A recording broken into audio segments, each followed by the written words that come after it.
Welcome to the This Day program for this January 11th. I'm Paul Ortiz, and thanks for joining us today on our program. Well, congratulations to the Georgia Bulldogs. They rolled the Tide last night. If you are a football fan, last night was another exciting game.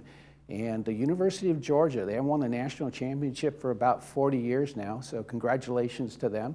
Kind of nice to see a new champion out there in the college football world, so hopefully you enjoyed that game. We know Jeff Parker's a big football fan, so maybe we'll ask him his thoughts on that game as well. Well, we have a great program, as I just mentioned. Jeff Parker will be joining us today on our program. He is your Chief Executive Officer for Village Management Services. And we're going to be talking about the COVID numbers, and then of course, you know, it seems to be spreading quite often. I was just telling Jeff a little bit earlier, it's almost to the point that we don't know anybody that doesn't have COVID. You know, all our Little League friends and soccer friends, someone seems to have it in some way or another. So we'll be talking about that. Numbers are pretty high, so it's a serious subject, and we'll be sharing that with you a little bit later. And then, of course, we're going to have Lisa Hart on the program. She's going to be talking about her other New Year's resolution for 2022. Well, let's take a look outside. It's a beautiful day today for this Tuesday, probably one of the nicest days of the week. Temperature is going to be well into the 60s today. 70s even today. 77 today, 49 overnight. But today, like I said, is going to be the most beautiful day of the week. You're going to see a little bit of cloud cover come in tomorrow. And then Thursday, Friday, and Saturday is definitely going to cool off a little bit with those temperatures. But considering the rest of the country, we're doing pretty good here in Southern California. Temperatures in the mid 70s, and then, you know, touching the high 60s there. But overnight temperatures are comfortable 50, 51 degrees, something like that throughout the evening. Well, let's take a look at that sunrise sunset. And we want to thank Alan Clark for bringing this wonderful picture. This is over there at the Equestrian Center, located right off of Moulton Parkway. And our sunrise this morning was at 6:55 a.m. And our sunset this evening is going to be at 5:02 p.m. A beautiful sunset there. Possibly Saddleback Mountain there in the background. But Alan, thank you so much for bringing in this picture to us. We want to encourage everyone, if you have a wonderful picture like this that's high res, be sure and email it to us at lagunawoodsvillagetv@gmail.com. Well, we're going to let you go. We have the meeting this morning following our live program, and that's going to be United Mutual Board. They'll be meeting at 9:30 live right here on Village Television.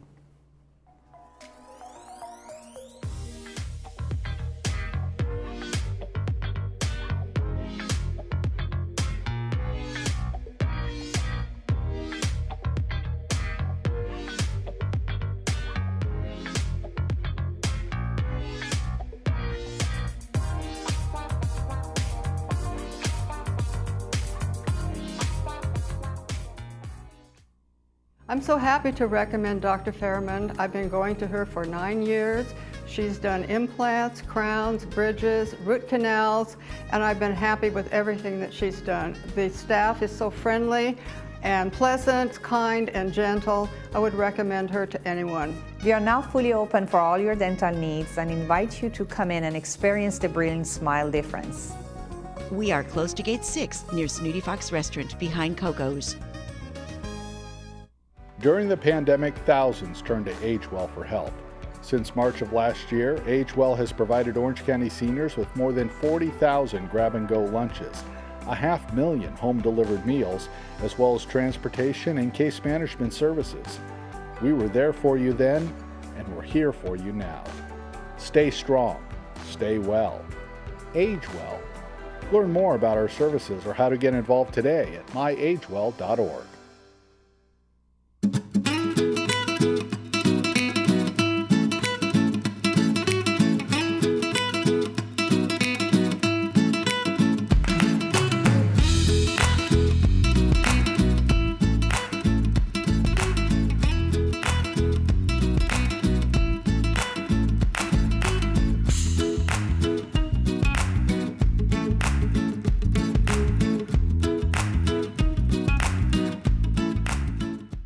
Primary care is our first interaction with the healthcare system, but most people don't visit their physicians due to long lines, waiting periods, and moving from lab to lab.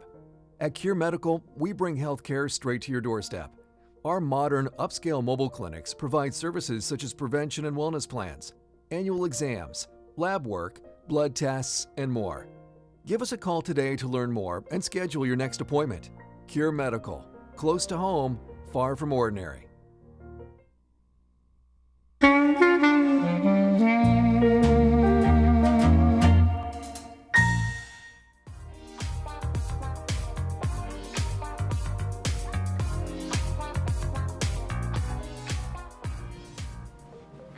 Well, Jeff Parker is joining us on the program, and you'll see that he's wearing his mask. I'm going to put my mask on as well.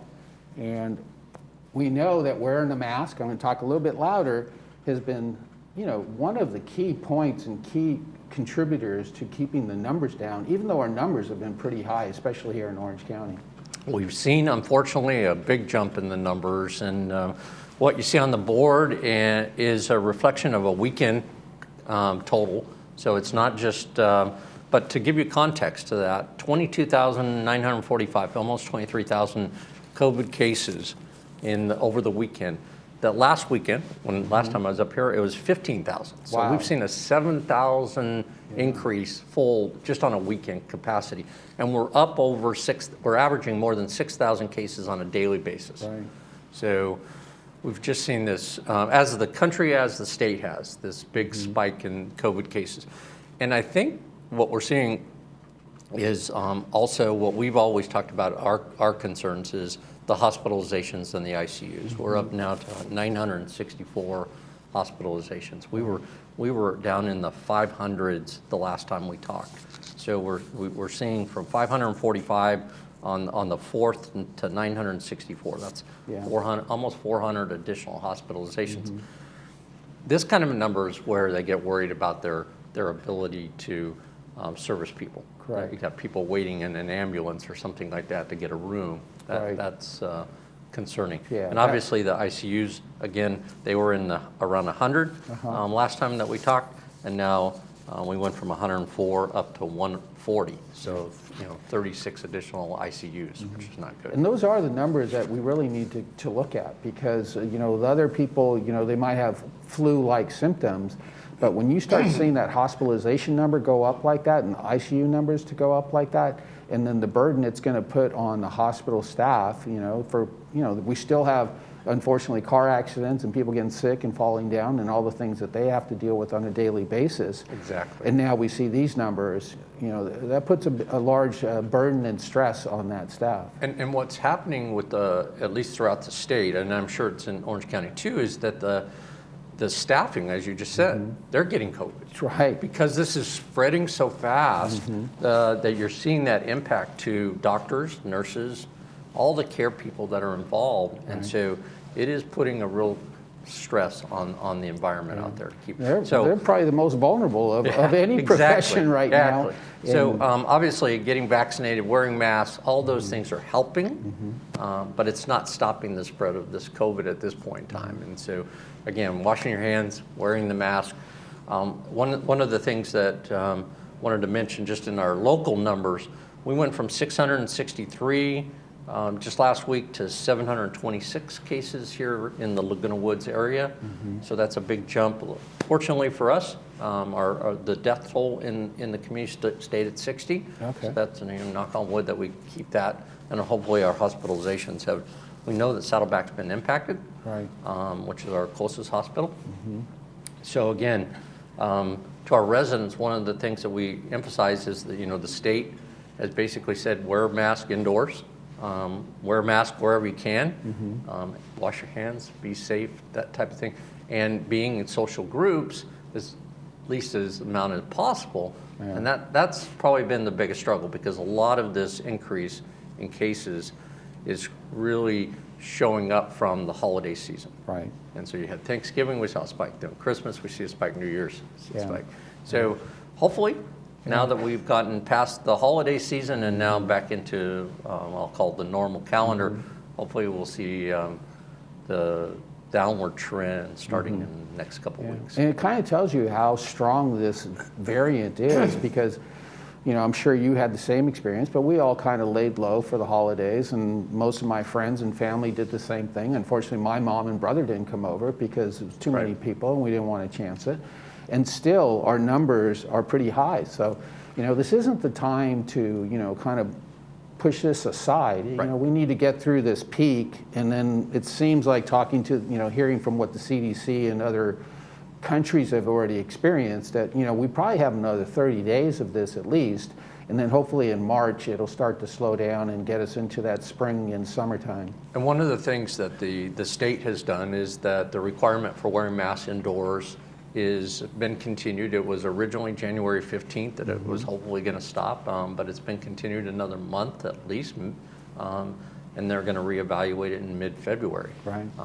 It's possible that that could be extended beyond that, which has an impact with regards to our operation here in the village as well, because we're seeing staff get sick or get COVID, whether they get really sick or not. The fact is they have to quarantine, you know, stay away. So that's reduced, again, our staffing levels. Right. It has an impact. So we're juggling those things, and we'll continue to do that. Yeah. But really what we want to focus on is keeping people safe, keeping our staff safe, keeping board members safe, keeping our residents coming in. So one of the things that we instituted starting today basically is that we're going virtual with all our board meetings and committee meetings for at least till February 15th, and we'll hear around that time whether they're going to extend that or not. Right. So we'll follow the state guidelines with regards to that. But at this point in time, we're going to go virtual on everything. So there is information that we can provide with regards to how they can go look at the calendar, how Right. they can get the information to download so that they can join the meetings. Yeah, the easiest way to go is go to lagunawoodsvillage.com. You can see the calendar, and this is all governance boards, and they'll basically lay out the whole week for you.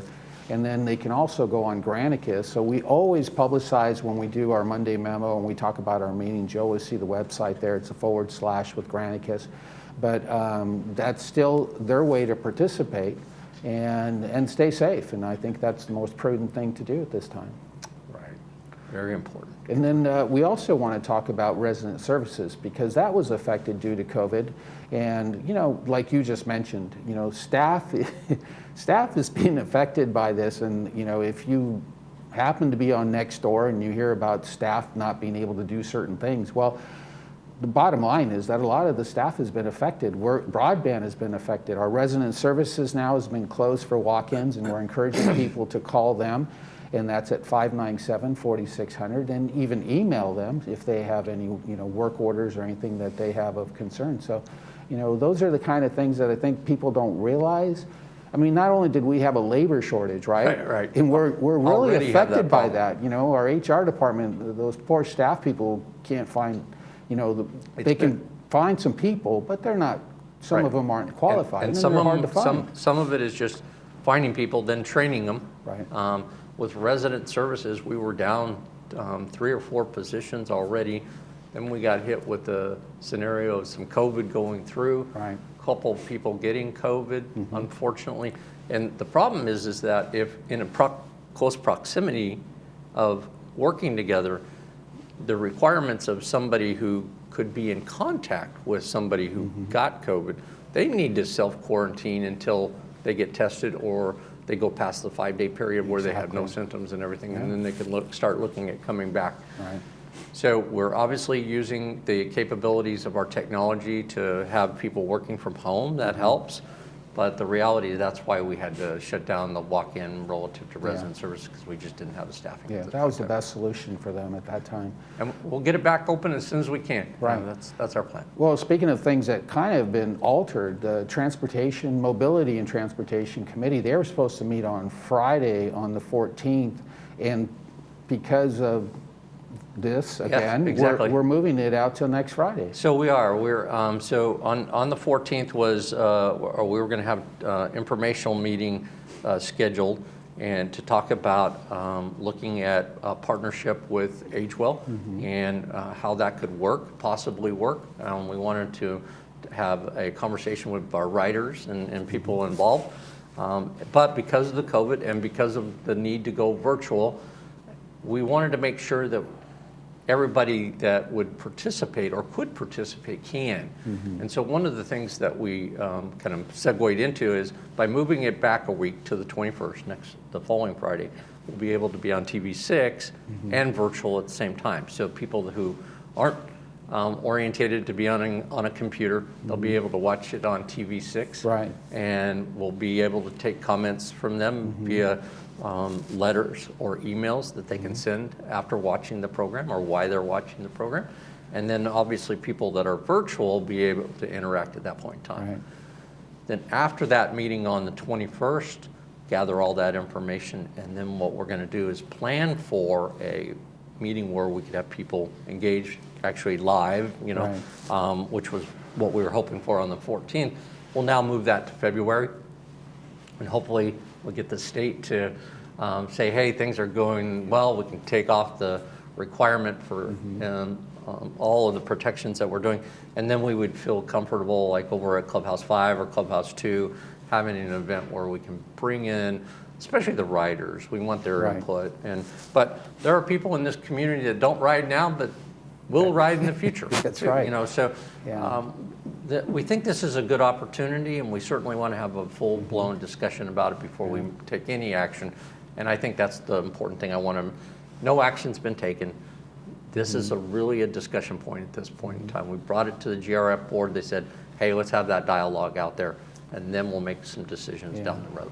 For some of us that are kind of new to this subject, can you give us a brief description as to the possible changes that are possibly going to affect those riders? So with regards to our ridership program right now, we have the fixed route, and we have the journey route, and then we have the lift program. We'll continue to operate the lift program. What we were looking at was whether or not running the fixed route and the journey route could be better managed and run by AgeWell, which is a company that runs senior transportation services throughout Orange County. So that's what they do. Right. And they do it throughout the county, like I said, to a number of senior centers throughout. So that's their lifeblood, right? And so we're looking at, is there efficiencies in having them have this management responsibility? It would still be under the control and oversight of GRF and our General Services Department. It wouldn't be like we're just handing it over and saying, forget about it. No, this is a partnership. And we want to evaluate that. We want to look at the advantages of that and talk to the residents who ride and get their input on that. And then we'll make a decision whether or not that's good for us. Right. Well, it's interesting. I bet you if you look at the routes in AgeWell, they're going to the same places the same time our bus service goes. They still go to the hospitals, they go to the shopping center. We see them riding around, you know, in our community or surrounding community. And it would probably be a smart thing to kind of combine those routes and get less buses on the road too. And one of the things that we really want to emphasize in our, we'll show this in our approach, is that our fixed route system's not going to change. They're just going to operate it, but they have some efficiencies in how they have their own dispatch and stuff like that. So there's efficiencies there. They're going to take our employees that are our bus drivers right now, and they're going to incorporate them into their programs. So it's not like it's a major change. It's just really who can manage it better and more efficient, which would be the benefit to everybody. Right.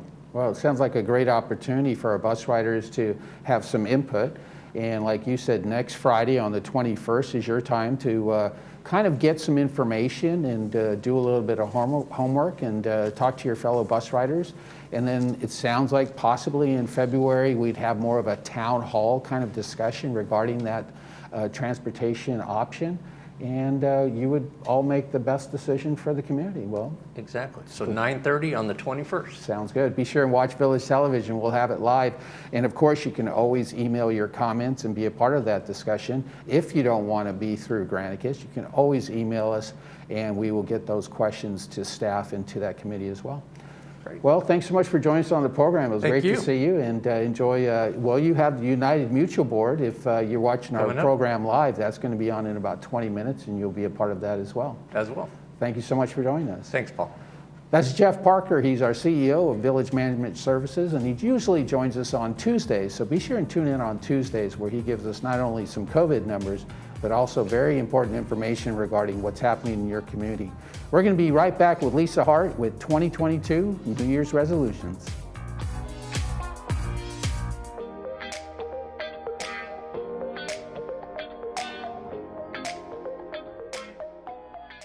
Picking someone to clean your house is a big decision.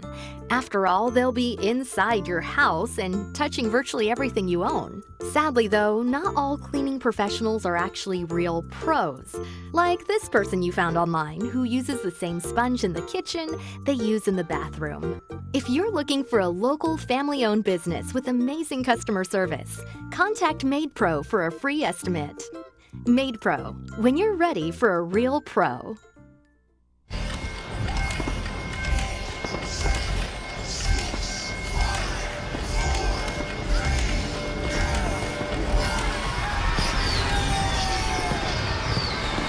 Setting resolutions can help you get off to a good start in 2022.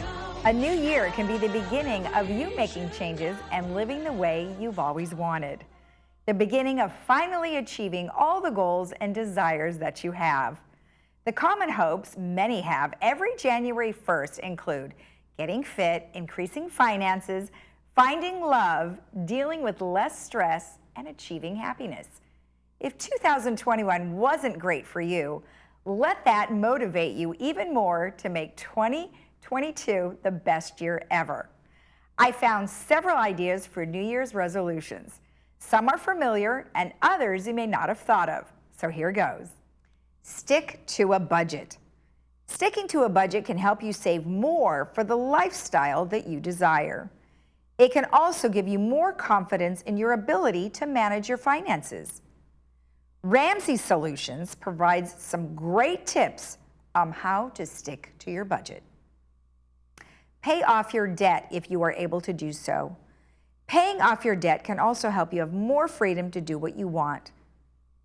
Learn how to get out of debt and gain more confidence in your finances. Cook at home more often. I think we did a lot of that over the last 18 months is we cooked at home more often. But what that does is it obviously saves you money.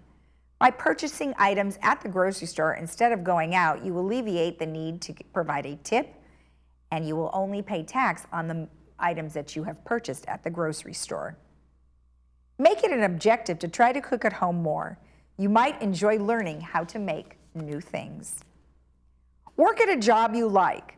Many of you may have a job that you're not liking, but you would like to try something new. Definitely make this year the year that you're going to research a new opportunity for a new job or a side hustle. Get organized. Not only decluttering, but being organized is very important and a good way to help yourself be more successful. Practice having a planner to keep track of what you need to get done, and this is where the notes in your smartphone can come in handy. Give up a bad habit. There are many bad habits people want to give up when they start fresh. Maybe you've been wanting to break that same bad habit for so many years. Well, make this year the time you finally break it. I hope these resolutions will help you have a great 2022. Happy New Year. We'll be right back.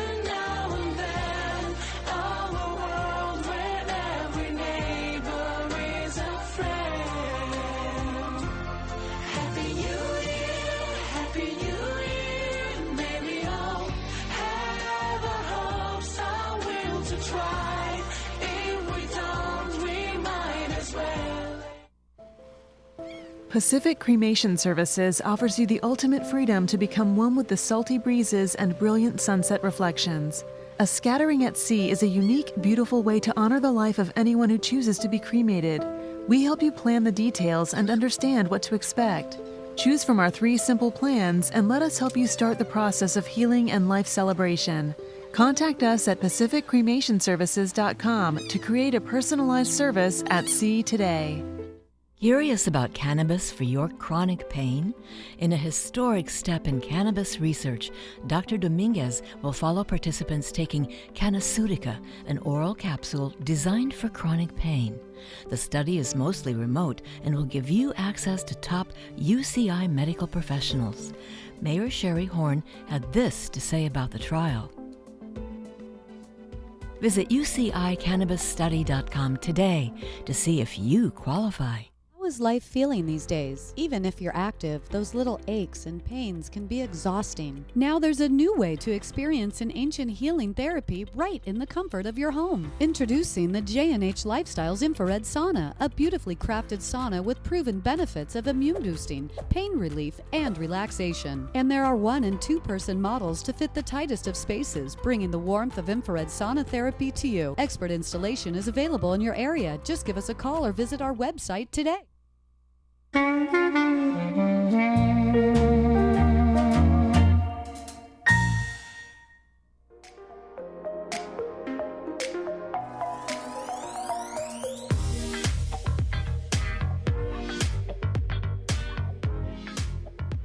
For you car aficionados like Rob Merritt, be sure and join the car club. That's going to be tomorrow, the Laguna Woods Car Club. This is their New Year's meeting. They're going to meet tomorrow, Wednesday, January 12th. That's going to be at 6 o'clock in the evening, and that's at Clubhouse 1 in room 2. And Paul Kratzer, he's been on our program a couple of times wearing a couple of different hats, but he is a motorhead, kind of one of those guys. His phone number there is 323-528-1442 if you have any questions, and it does ask you to RSVP, so be sure and give him a call and tell him that you'll be a part of that meeting tomorrow evening at 6 o'clock. And we've done a couple segments with them, and actually Cindy Whitney went out there and did a segment with them as well. Terrific people out there that'll help you, not only talk about values of antique and older cars and muscle cars and all those great subjects that they love to talk about, but also about maintenance of your own cars. So they're great people to kind of get some information from. And as we all know, the worst thing is going to a mechanic that you don't know, because they can basically tell you anything. These guys can help you out and be a part of that club tomorrow at 6 o'clock. Well, let's take a look outside. It's a beautiful day today if you're going to be out there enjoying all the wonderful things here in Laguna Woods Village. Looks like the snowpack again is starting to dissipate, and we have some sunny conditions for the rest of the day. 77 throughout the day, 49 overnight. And as we mentioned earlier in our program, we're going to have some cloud cover start to come in a little bit late tomorrow, and then that cloud cover will just kind of get thicker and thicker as the weekend approaches. But with some nice cooling temperatures well into the 67, and then 65 degrees there on Saturday. But looking for some nice temperatures, at least comfortable temperatures overnight as well. 49 tonight, and then 46 overnight on Wednesday, and then the low 50s there for the next couple of days. So great weather for our community. You have so many things to do here in Laguna Woods Village. Get out there and do it. And if you're from United Mutual, we will be showing you our program live right here on Village Television. If you're watching our live program this morning, be sure and stay tuned, and we're going to be switching live to the boardroom, and it's going to be the January 2022 United Mutual Board. Thanks for joining us on our program, and from everyone here at Village Television, thanks for supporting Village Television, and we appreciate you watching. You enjoy your day right here in Laguna Woods Village.